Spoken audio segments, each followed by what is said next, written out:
Can I tell you something? Let me tell you something. So I used to get so upset and like feel so sad and just depressed over how people perceived me, right?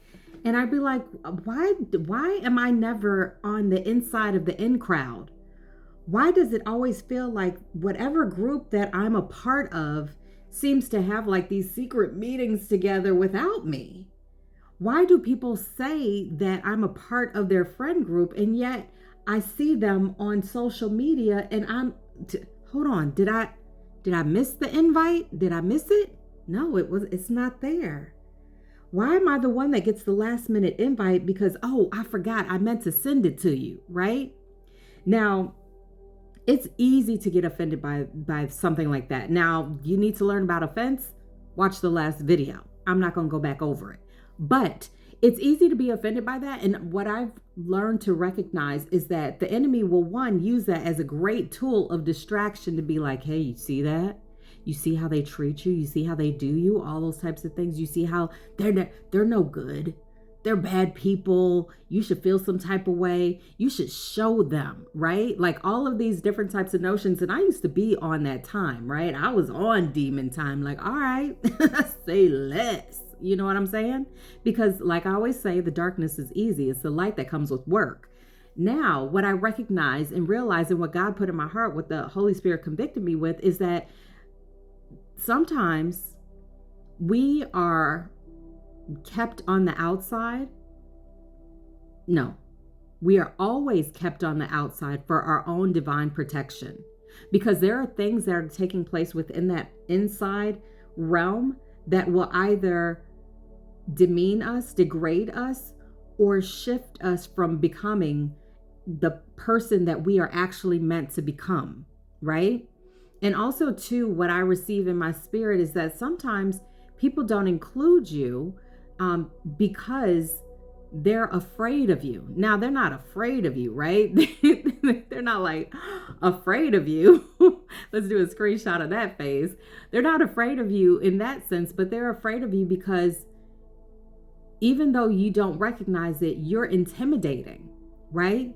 Because the way that God has been molding, and I'm going to speak in I statements, the way that God has been molding me in the darkness, through the darkness, is that I didn't even realize that I was gaining a certain type of confidence that many people lack, right? So let's talk about the boutique. Now, I always bring up the boutique because it's an easy, tangible story of miracles, right? And things that the way that God has moved me and other people is just, it's astonishing. Like, God is so good. High five, Lord. Ooh. Anyway, so the reason I mentioned that is because I've had many people come into the boutique and they're saying, I want to do exactly what you're doing here. I want to do what you're doing. And former me would have been like, figure it out. I had to figure it out. Okay. That's nice, right? But healed me and healing me knows better.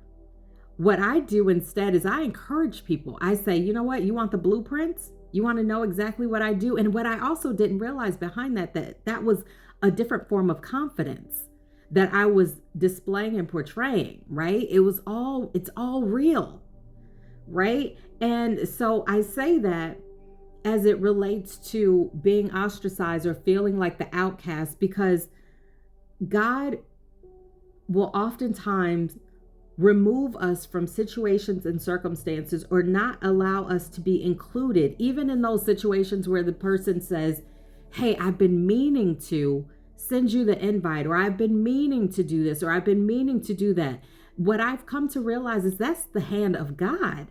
Because maybe if I were to go to that situation and circumstance, then I would act out of character. I would revert back to a former version of myself that was simply there to provide entertainment, right? Because listen, I would always be down to clown, right? And for the sake of others, because that was a part of my acceptance and love in my former years, in my early years. I never know what former is. Does that mean later or does that mean before? Like, whatever. Anyway, I digress. Let's focus. I say all that to say this. let's not be so quick to be offended by the fact that we're not included in those groups. Let's instead raise our hands in praise that we're not included, because that means God is separating you in order to be developed even more and not be absorbed within the scene, right? Sometimes we have to be pulled back and be separated and go into periods of isolation and what we perceive to be loneliness in order to be formed and molded without the hand of other people trying to, what I hear is like override the hand of the Lord, right? Because oftentimes, I feel this in my spirit. Oftentimes, we go into these groups and these settings and all those things, and we feel like we have to conform to our environment, when all the time God is saying that you are that environment. You are the one that's supposed to bring in that energy. You're the one that is supposed to shift things. We are talking about kingdom building, right? That doesn't mean becoming a clone. That doesn't mean being shy and coy and being afraid to speak up. That doesn't mean being afraid to be your truest self because you're too busy reading the room and trying to decide what it is that they need and what they need and what they need, as opposed to what you are there to present. So I say all that to say this: we have to start getting away from the notion of poor me when it comes down to our truest destiny. Yes, that was bars too.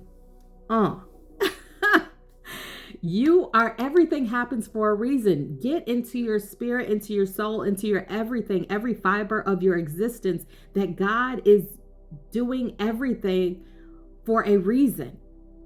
I know sometimes it hurts. I know your heart gets broken. I know all of those things because I've experienced and I continue to experience those situations and circumstances. Just because we know something and understand something doesn't take away and doesn't negate our human emotions and our human responses to things.